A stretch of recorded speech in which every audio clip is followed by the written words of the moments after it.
नमस्कार, स्वागत है आप सभी का। मैं हूं आपके साथ वक्ता दुबे। बीजेपी प्रदेश संगठन ने अब 1 महीने का कार्यक्रम तय कर दिया है। बीजेपी प्रदेश अध्यक्ष महेंद्र भट्ट ने साफ कहा है कि 19 और 20 तारीख को देहरादून में प्रदेश कार्य समिति आयोजित की जाएगी और इसके अलावा प्रधानमंत्री मोदी की पिथौरागढ़ में रैली की कोशिश की जा रही है। उनके अनुसार हर लोकसभा और विधानसभा में रैलियां आयोजित की जाएंगी और इसके अलावा जनसंपर्क अभियान भी इस 1 महीने में किया जाएगा। महेंद्र भट्ट के अनुसार इस 1 महीने में तमाम विधायक, सांसद सभी जनसंपर्क करने का काम करेंगे। मंत्रियों के भी कार्यक्रम लगाए जाएंगे। देखिए, केंद्र सरकार के 9 वर्ष पूरे होने पर पूरे देश के अंदर महासफर अभियान पार्टी ने शुरू किया है। उसी दृष्टि से उत्तराखंड के अंदर भी कल हमने अपनी टोली बैठक की और 19-20 तारीख को हमारी प्रदेश की कार्य समिति की बैठक रहने वाली है। 23 तक हम मंडल स्तर की अपनी बैठकें पूरी कर देंगे, क्योंकि पूरा अभियान लोकसभा केंद्रित है। स्व रूप से लोकसभा में होने वाले कार्यक्रमों की रचना हम इस रूप में बनाई है, जहाँ हम मीडिया तंत्र के लोगों के साथ जुड़ेंगे। उसके साथ साथ समाज के ऐसे प्रबुद्धजन जिनका समाज में विशेष एक प्रकार से प्रभाव है। खासतौर पर मैं कहूँ तो हमने तय किया कि 250 परिवार एक लोकसभा के अंदर उसको चयनित करेंगे। वो स्वतंत्र संग्राम सेनानी परिवार हो सकता है, कारगिल शहीद के परिवार हो सकते हैं, विभिन्न क्षेत्रों की विभिन्न प्रतिभाओं से जुड़े हुए परिवार हो सकते हैं। तो उनकी ऐसी सूची तैयार करके और एक कार्यकर्ता 25 परिवार संपर्क 10 कार्यकर्ता उसमें हम तय किए हैं। ये कार्यकर्ता विधायक और उससे ऊपर के कार्यकर्ता रहेंगे। इसमें केंद्रीय मंत्री द्वारा भी संपर्क होगा। हमारे मैं स्वयं मुख्यमंत्री जी हैं, उन सब परिवारों में जाकर हम जहाँ अपना समर्थन की बात करेंगे, वहीं उनके द्वारा आए हुए सुझावों को भी सरकार तक हम लोग प्रेषित करेंगे। इसके साथ साथ प्रत्येक लोकसभा के अंदर बड़ी जनसभाएं होंगी, जिसमें हमारा केंद्रीय नेतृत्व का भी आना होगा और मुख्य रूप से एक बड़ी सभा हमारे राष्ट्रीय नेतृत्व की रहेगी, जिसमें हमने आग्रह किया है देश के माननीय प्रधानमंत्री आदरणीय नरेंद्र भाई मोदी। धामी सरकार के कैबिनेट मंत्री चंदन रामदास के निधन के बाद और एक तो हुई बागेश्वर विधानसभा सीट पर उपचुनाव होना है और जिसको लेकर कभी भी चुनाव आयोग नोटिफिकेशन जारी कर सकता है। उपचुनाव में ऐतिहासिक जीत दर्ज करने के उद्देश्य से भारतीय जनता पार्टी ने अभी से तैयारियां तेज कर दी हैं। इस संबंध में भारतीय जनता पार्टी के प्रदेश प्रवक्ता सुरेश जोशी ने बात करते हुए कहा कि आगामी 6 माह के अंदर उपचुनाव बागेश्वर विधानसभा सीट पर होना है, जिसको लेकर पार्टी की ओर से पूरी तैयारियां कर ली गई हैं। मुझे उम्मीद है कि जिस तरह से बागेश्वर विधानसभा में काफी लंबे समय तक विकास कार्य करने वाले स्वर्गीय चंदन रामदास ने मेहनत की है, उसका प्रतिफल पार्टी को मिलेगा और पिछली बार की अपेक्षा इस बार पार्टी रिकॉर्ड मतों से विजयी होगी। रही बात तैयारियों की, तो भाजपा 24 घंटे 7 दिन चुनावी मोड में रहती है।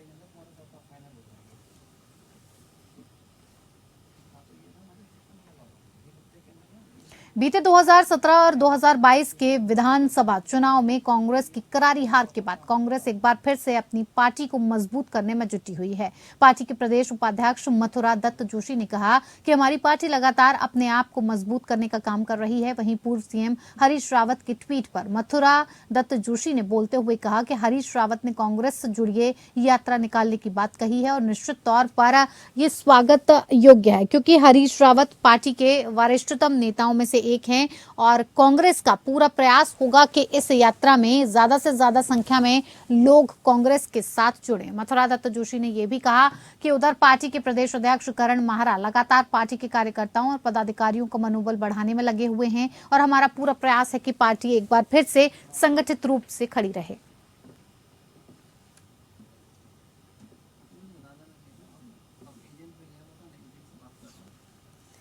वहीं श्री अन्न महोत्सव समापन कार्यक्रम में प्रदेश के कृषि मंत्री गणेश जोशी ने भी शिरकत की। महोत्सव को आयोजित करने के लिए कृषि मंत्री गणेश जोशी ने प्रधानमंत्री नरेंद्र मोदी और मुख्यमंत्री धामी को धन्यवाद किया। साथ ही मंत्री गणेश जोशी ने कहा कि राज्य सरकार के ऐसे प्रयासों से प्रदेश के किसानों की आय को दुगनी करने के लक्ष्य को जल्दी ही पूरा किया जाएगा।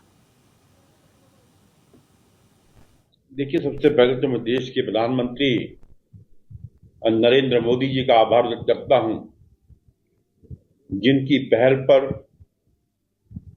वर्ष 2023 को इंटरनेशनल ईयर ऑफ मिलेट्स घोषित किया गया। जब यूएनओ के अंदर आपने प्रस्ताव रखा था तो 72 देशों ने इसका समर्थन किया। 18 मार्च 2023 को दिल्ली में पूसा में माननीय मोदी जी द्वारा इसका शुभारंभ किया गया। 140 देशों के डेलीगेट्स वहां पर आए हुए थे। कृषि मंत्री होने के नाते मुझे भी उसमें प्रतिभाग करने का मौका मिला, और जो वहां से मैंने सीखा, जो मैंने वहां देखा, उसको मैंने यहां पर उतारने की कोशिश की। क्योंकि जो श्री अन्न है, या जिसको हम मोटा अनाज कहते हैं, ये हमारी परंपरागत खेती में आता है। मुझे याद है जब हम छोटे थे तो ये सुनते थे, ये खुदा जुगारा खाता है, ये गरीब आदमी। खुदा जुगारा खाने वाले को हम गरीब आदमी कहा करते थे। आज यही खुदा जुगारा अमीरों की थाली का भोजन बन गया है। आप किसी सेमिनार में चले जाइएगा, किसी 5 स्टार होटल में चले जाइएगा, मिलेट्स की थाली अलग से प्रस्तुत की जाती है, क्योंकि स्वास्थ्य की दृष्टि से ये इतना लाभदायक है कि जो व्यक्ति मडुआ खाएगा उसको कभी शुगर नहीं होगी, जो कुलथ की दाल खाएगा उसको कभी पथरी नहीं होगी, जो चौलाई खाएगा उसके घुटने में दर्द नहीं होगा। जब आप डॉक्टर के पास जाते हैं, सबसे पहले डॉक्टर कहता है कि आप गेहूं खाना छोड़ दो। उत्तराखंड के कैबिनेट मंत्री सौरभ बहुगुणा ने मत्स्य विभाग की बैठक ली और बैठक के दौरान कैबिनेट मंत्री विभाग के अधिकारियों से खासा नाराज नजर आए।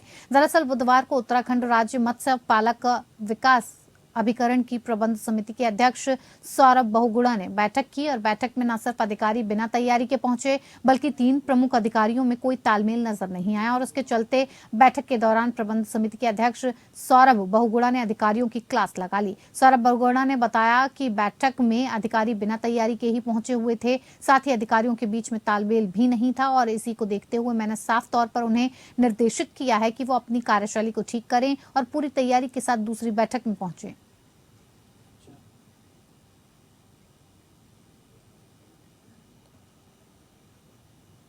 उत्तराखंड पर्यटन विभाग ने जनपद के क्रौंच पर्वत में स्थित कार्तिकेय स्वामी मंदिर में भव्य 108 बालमपुरी शंख पूजा और हवन कार्यक्रम का आयोजन किया गया। आपको बता दें कि पर्यटन विभाग ने प्रदेश के पर्यटन, धर्मस्व एवं संस्कृति मंत्री सतपाल महाराज की पहल पर इस कार्यक्रम का आयोजन किया था और इस अवसर पर सतपाल महाराज ने दक्षिण भारत से आए शिवाचार्य और गुरुजनों के साथ पूजा अर्चना कर प्रतिभाग कर रहे लोगों और दक्षिण भारत से आए अतिथियों का स्वागत किया और कहा कि पृथ्वी की परिक्रमा करने के बाद कार्तिकेय स्वामी यहां पर पहुंचे तो गणेश जी को श्रेष्ठ पद दिया गया है, जिसके बाद कार्तिकेय ने अपनी मां पार्वती से नाराज होकर यहां पर तपस्या की। उन्होंने कहा कि इसके बाद कार्तिकेय दक्षिण भारत को चले गए, जहां उनकी मुरुगन स्वामी के नाम से विशेष रूप से आराधना की जाती है। उन्होंने कार्तिकेय स्वामी मंदिर और कार्तिकेय स्वामी के जीवन के बारे में विस्तार से बताया।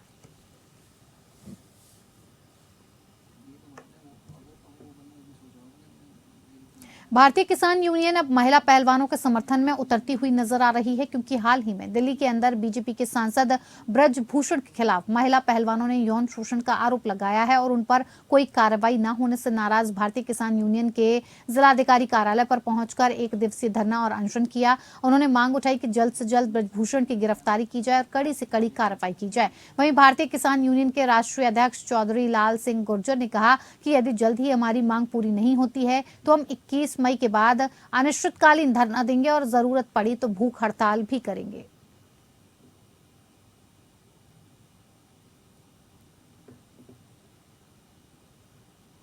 उत्तराखंड के ऊधम सिंह नगर जिले के बाजपुर क्षेत्र के रतनपुरा निवासी गुरविंदर सिंह के घर पर नेशनल इन्वेस्टिगेशन एजेंसी एनआईए ने छापेमारी की है। आपको बता दें कि गुरविंदर सिंह के खालिस्तानी समर्थक से संपर्क होने की आशंका है, जिसे लेकर एनआईए पूछताछ के लिए बाजपुर पहुंची थी। खालिस्तानी नेता अमृतपाल की गिरफ्तारी के बाद लगातार एनआईए की कई लोगों से पूछताछ जारी है। हालांकि एनआईए की छापेमारी के दौरान गुरविंदर घर पर नहीं मिला। बताया जा रहा है कि गुरविंदर सिंह और उसके पिता विदेश में हैं। वहीं सीओ भूपेंद्र सिंह भंडारी ने बताया कि संदिग्ध मामले में एनआईए की टीम पंजाब, हरियाणा, राजस्थान, यूपी, उत्तराखंड, मध्य प्रदेश में छापेमारी कर रही है। स्थानीय पुलिस को इस बारे में कोई जानकारी नहीं है।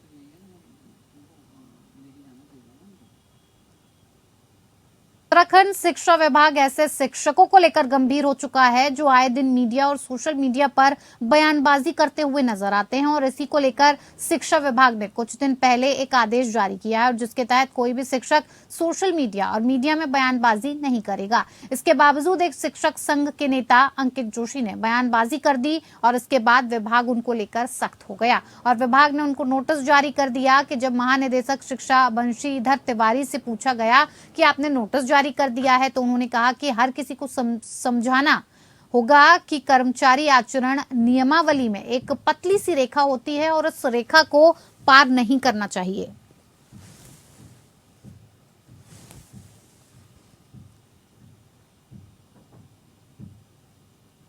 जिलाधिकारी हिमांशु खुराना वाइब्रेंट विलेज कार्यक्रम के अंतर्गत प्रस्तावित विकास कार्यों की समीक्षा बैठक ली। बैठक में डीएम ने अधिकारियों को निर्देशित किया कि वाइब्रेंट विलेज कार्यक्रम के तहत आने वाले सीमावर्ती गांवों के विकास हेतु गांव की परिस्थिति और विशेषताओं पर फोकस करते हुए ठोस कार्य योजना तैयार की जाए और उसके लिए बुजुर्ग और स्थानीय लोगों से भी सुझाव लिए जाएं। बैठक में मुख्य विकास अधिकारी डॉक्टर ललित नारायण मिश्र और परियोजना निदेशक आनंद सिंह ने सीमांत गांवों में बुनियादी सुविधाओं और आजीविका विकास हेतु प्रस्तावित कार्यों की विस्तार से जानकारी दी। बैठक में अपर मुख्य चिकित्सा अधिकारी डॉक्टर एमएस खाती, सीईओ कुलदीप गैरोला सहित सभी संबंधित विभागों के अधिकारियों ने हिस्सा लिया।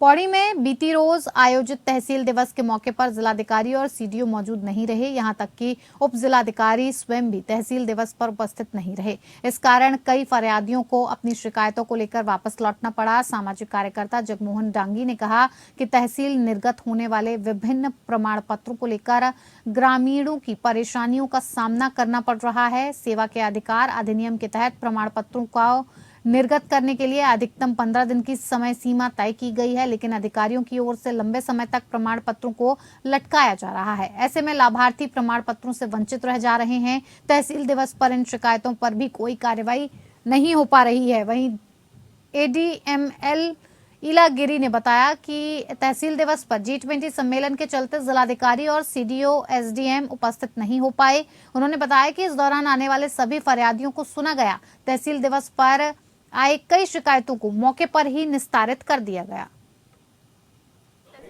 कुल 18 शिकायतें आई, जिसमें से ज़्यादातर पेयजल, रोड भी और विद्युत की समस्या थी, जिसमें से 5 शिकायतों का निस्तारा हो चुका है। अब कल तक जो भी शिकायत करता है उनको सूचित हो जाएगा।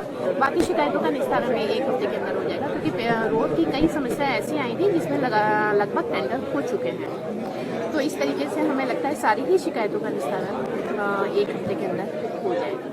G20 का चल रहा है, वो आप लोग को भी अवगत है, जिसमें लगातार मीटिंग्स भी चल रही हैं। डीएम सर लक्ष्मण झूला में मीटिंग्स में भी व्यस्त है और आज भी उसकी पीसी होनी है, जिस कारण से उनका आना संभव है। फायर सीजन शुरू होते ही एक बार फिर से जंगल में आग लगने का सिलसिला शुरू हो गया है। इसी के मद्देनजर विकास खंड पाबो के अंतर्गत आने वाले वन विभाग के सिकट कक्ष संख्या 2 के जंगल में शरारती तत्वों द्वारा आग लगा दी गई और जिससे गांव का जंगल भी धुंधु होकर जलता रहा। वन दरोगा सतीश शाह ने बताया कि असामाजिक तत्वों ने सिकट कक्ष संख्या 2 के जंगल में आग लगाने का काम किया। ग्रामीणों ने इसकी सूचना वन विभाग को दी, जिसके बाद 2 टीमों के साथ विभाग के अधिकारी आग स्थल पर पहुंचे और आग को बुझाया गया। जंगल में आग के कारण वन संपदा को तो नुकसान पहुंचता ही है, इसके साथ ही पशुचारी की समस्या भी उत्पन्न होती है। और इसी के साथ वन दरोगा ने सभी से अपील की है कि वो ऐसे असामाजिक तत्वों को पकड़कर वन विभाग के अधिकारियों को सुपुर्द करें, जो बेवजह ही जंगलों को आग के मुंह में झोंक देते हैं।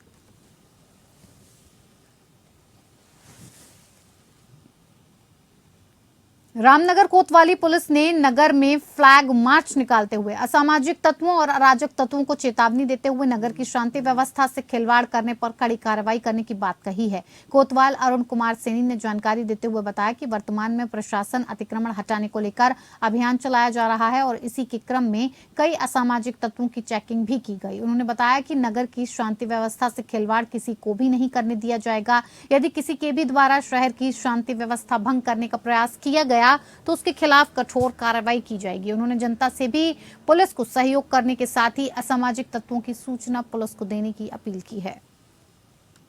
देखिए, थाना रामनगर क्षेत्र में शांति व्यवस्था के लिए और डेली अतिक्रमण हटाने के लिए लगातार अभियान चल रहा है। तो आज हमारे द्वारा रामनगर में गश्त की गई तथा अतिक्रमण हटाया गया और संदिग्ध व्यक्तियों की हमारे द्वारा चेकिंग की जा रही है। हरिद्वार की मेयर अनीता शर्मा ने उत्तरी हरिद्वार के एक आश्रम पर नगर निगम की जमीन पर कब्जा करने का आरोप लगाते हुए कब्जे को हटाया। कांग्रेस पार्षदों और कांग्रेसी कार्यकर्ताओं के साथ पहुंची मेयर अनीता शर्मा ने खुद आश्रम के सामने की जमीन पर लगाई गई टीन शेड को तोड़ डाला।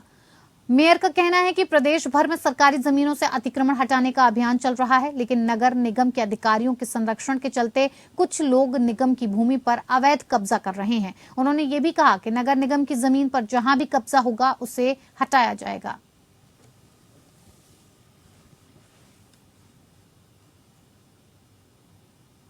चलिए, फिलहाल इस बुलेटिन में मेरे साथ इतना ही, लेकिन इससे पहले आपको बता दें कि अब आप एपीएन न्यूज के लाइव ब्रॉडकास्ट को हमारी वेबसाइट पर भी देख सकते हैं। हमारा पता है apnnews.in, कहीं भी और कभी भी।